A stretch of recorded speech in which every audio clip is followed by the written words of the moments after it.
तय करना होगा कि जब ये संकट का काल है तो कम से कम 1 साल के लिए हमें विदेशों में जाने की बातों को टालना चाहिए। दोस्तों, भारतीय प्रधानमंत्री के इस भाषण के बाद एयरपोर्ट पर कुछ नए नियम आए हैं, कुछ नए अपडेट आए हैं। इस वीडियो को पूरा देखना। आप भी अगर फॉरेन कंट्री में रहते हो या फिर जाना चाहते हो या फिर आप लगातार आते जाते रहते हो तो वीडियो पूरा देखना ताकि आपको पूरी जानकारी मिले। और जो 2 नए नियम आए हैं उसके ऊपर भी आपसे बात करने वाला हूं। चलिए स्टार्ट करता हूं, बताता हूं अपडेट के बारे में, खबर के बारे में। शांति दिमाग से इस अपडेट को सुन लेना क्योंकि बहुत बड़ी अपडेट है और बेसिकली जो फॉरेन कंट्री से आते हैं उन लोगों के लिए और भी ये खास है क्योंकि ज़्यादातर जो फॉरेन कंट्री से आते हैं उन पर ही ये अपडेट के माध्यम से, इस नियम के माध्यम से, इस खबर के माध्यम से उन पर ही फोकस किया जा रहा है। तो जैसा आपको मालूम है कि 2 दिन पहले जो खुले मन से भारतीय जो प्रधानमंत्री उन्होंने भारतीय लोगों से अपील किया था और बताया था कि आप कम से कम 1 साल तक गोल्ड वगैरह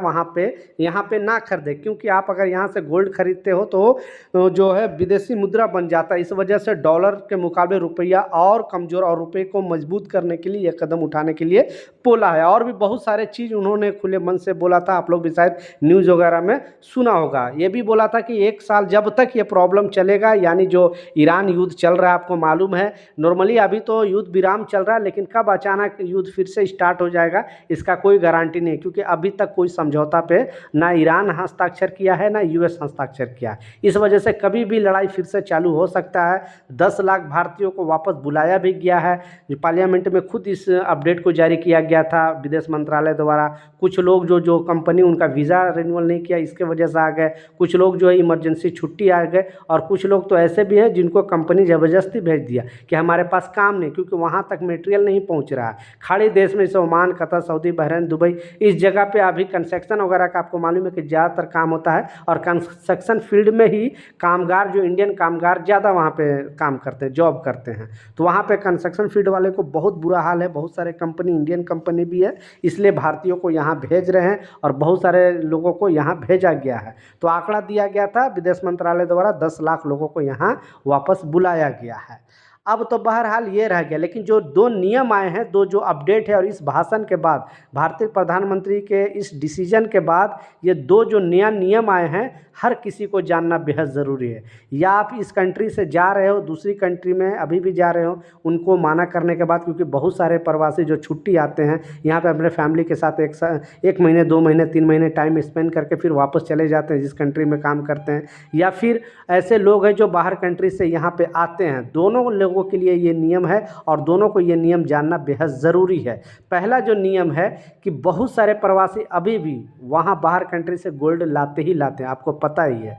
लेकिन अब फिर से लोगों को एडवाइस कर दिया गया है, लोगों को मेमोराइज कर दिया गया। अगर अभी भी जो भारत सरकार आपको छूट दिया है, एनआरआई, जो लोग 1 साल से ज़्यादा वहाँ पे बाहर कंट्री में रहते हैं, इंडियन, उसे एनआरआई ही बोलते हैं, और वहाँ से जब आते हैं तो अपने फैमिली मेम्बर के लिए, अपने बच्चों के लिए, अपने वाइफ के लिए कुछ ना कुछ गोल्ड वगैरह लेकर वहाँ से आते हैं। जैसे दुबई से हो गया और भी खाड़ी देश से लोग गोल्ड वगैरह लेकर आते हैं। उसमें भारत सरकार ऑलरेडी उनको पहले तो 50,000 का छूट दिया था, यानी 50,000 का आप गोल्ड लेकर आ सकते तो उस पर टैक्स नहीं लगेगा।